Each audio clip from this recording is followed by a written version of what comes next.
In the midst of the current health crisis, nurses are frontline workers and heroes fighting against CV-19 are literally being tossed out of their homes.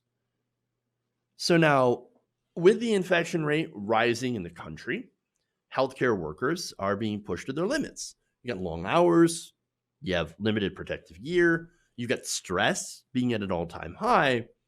Losing your home should not be one of your concerns. Unfortunately, it seems to be. Now, the Daily Beast had a excellent article here with just several heartbreaking accounts of nurses losing their places to live because of landlords, right? Landlords who are fearful of COVID-19. So now, first they talked to a woman with a pseudonym to protect her identity, and the reason, of course, they did that is because some of these people may still be in negotiations with their landlords to be able to keep their place. So let's talk about the first one. Anna Jones. So now she's an emergency room nurse in Vegas, who had come home and realized that she'd received an email from her landlord labeled "Quick Action Needed." That quick action needed was quick action to get out. Her landlord had informed her in the email that she would need to vacate the premises within 24 hours. The reason, of course, being COVID-19. The landlord said, "I don't want interaction or debate over this decision. I am sorry for the abrupt notice, but given the situation, it's the choice I'm making to protect myself." So that's the landlord. So now that nurse gets kicked out and only has a day to get her stuff. Now, look, anybody who's ever moved knows that's basically a Herculean, impossible task to move all of your stuff out in 24 hours and find a place to stay and find a place to live. I mean, that's insane. All your stuff got to go. Not only that, but you're also a nurse. You have a job. And this job is seeing you work incredibly long hours. So, of course, she was devastated. Here's a quote from her. I was just really heartbroken, and it felt like, how could somebody treat me like this? All because I'm a nurse. Again, she's a healthcare professional, and she's literally on the front lines. But of course, the fact that she's on the front lines is a reason where these landlords are like, "Oh no, we're no, you got to go. I'm not going to expose myself to risk." And she's not the only one, of course. Katie Carter is a travel nurse in Missouri. She told the Daily Beast that multiple Airbnb hosts had canceled her reservations after learning what she does, that she's a nurse. Now, that's amazing because right now Airbnb is taking a hit. So you think they would have want all the business they can take. Apparently not from nurses. And so she explains that they're apologetic, but they're just like, basically for our protection right now, we're not comfortable with you being a nurse. And in interviews with the Daily Beast, multiple nurses described potential landlords backing out of rental agreements, Airbnb hosts denying requests, and current proprietors turning them out into the streets. These people are heroes. They're doing what they had to do to keep people alive. And yet they're getting dumped out in the streets because people are afraid. I mean, that's horrible. Horrible. Now, I do understand that people are afraid, right? But maintaining social distancing, washing your hands, coughing into your elbow, those are the best practices to avoid transmission. And nobody knows that better than the people who work in the field. Nobody knows how to protect themselves better than those literally working in the medical field. So understand, they're just giving in to fear and kicking people out for no reason. So now, let me get some more quotes here. One nurse from New Hampshire says, "Honestly, I've never felt scared to be a nurse until this happened. We love what we do. We just want to be able to do it without worrying where we will lay our heads." So now, Jones' story gets even worse. So now Jones, she tried to push back against that eviction, right? And that same landlord, threatened to change the locks and keep her stuff. Here's the note here. Items still in this unit after 7 p.m. on March 22nd will be trespassing status, and you will forfeit. I will not be bullied or intimidated. It's funny. Uh, Neither work with me. But the knife in the back there, right, is what the nurse and her husband had been doing for this landlord. So they share a house, right? And we've seen that happen before. And look, if you're a travel nurse and things like that, you generally might not get paid all that much, right?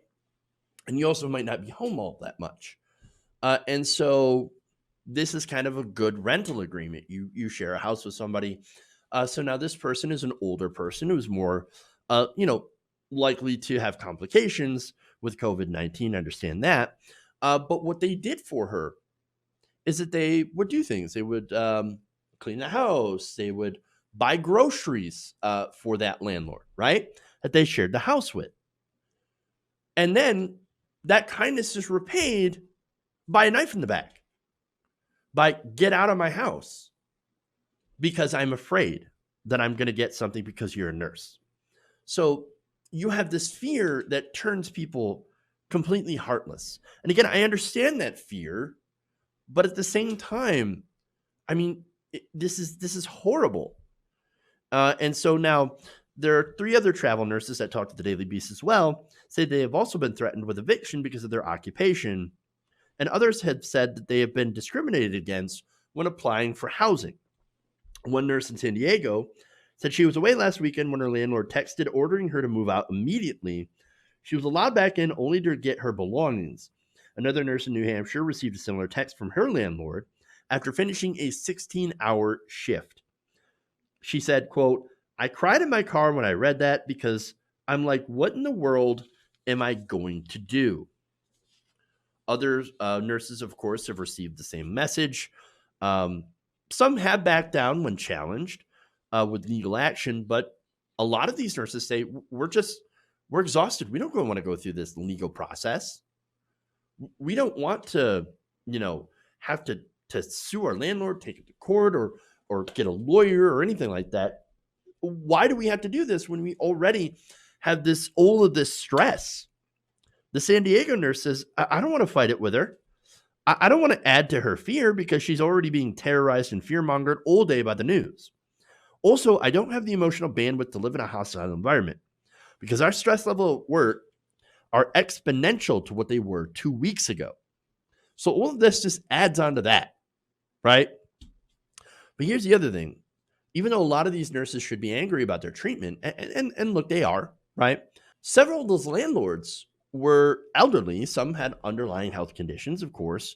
And so you can, again, understand that. But they also expressed concern about what would happen if other property owners decided to follow suit.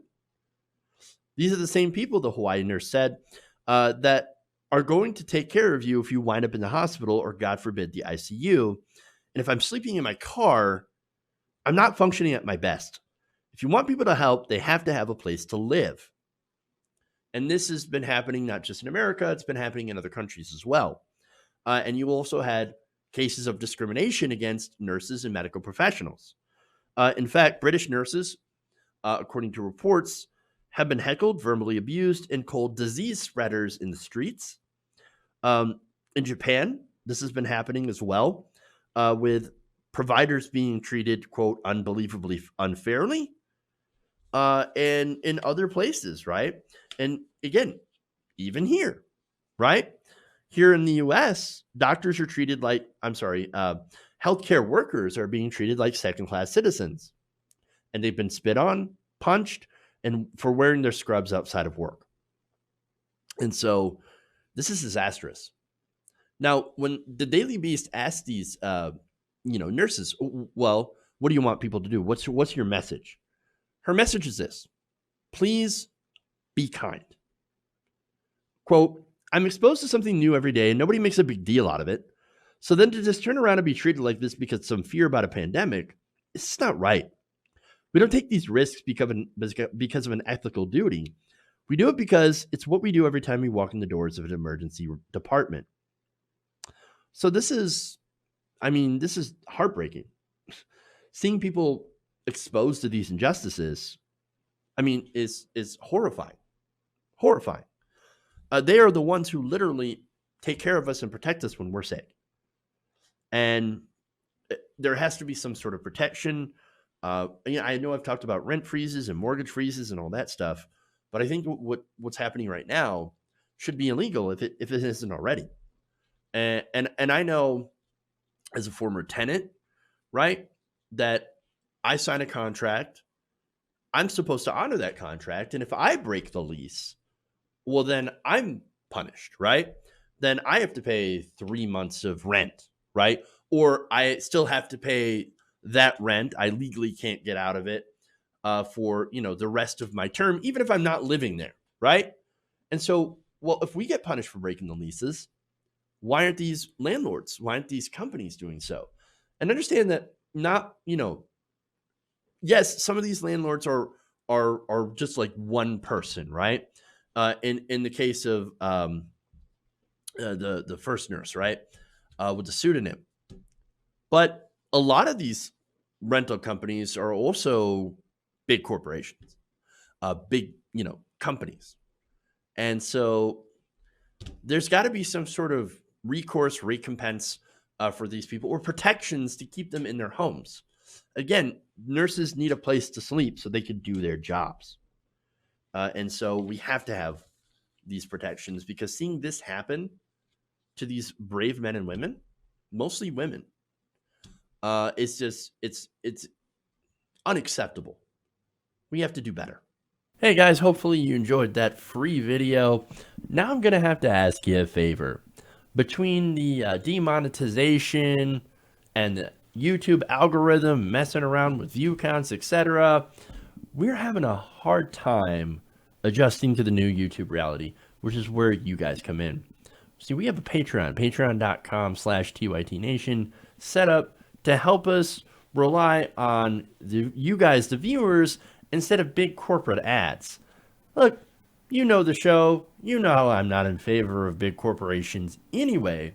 So help us transition away from relying on the ad model to pay the bills and sign up to be a patron, patreon.com/TYTNation. That goes a long way to help us keep the lights on. And you guys will know that you're supporting independent, progressive media.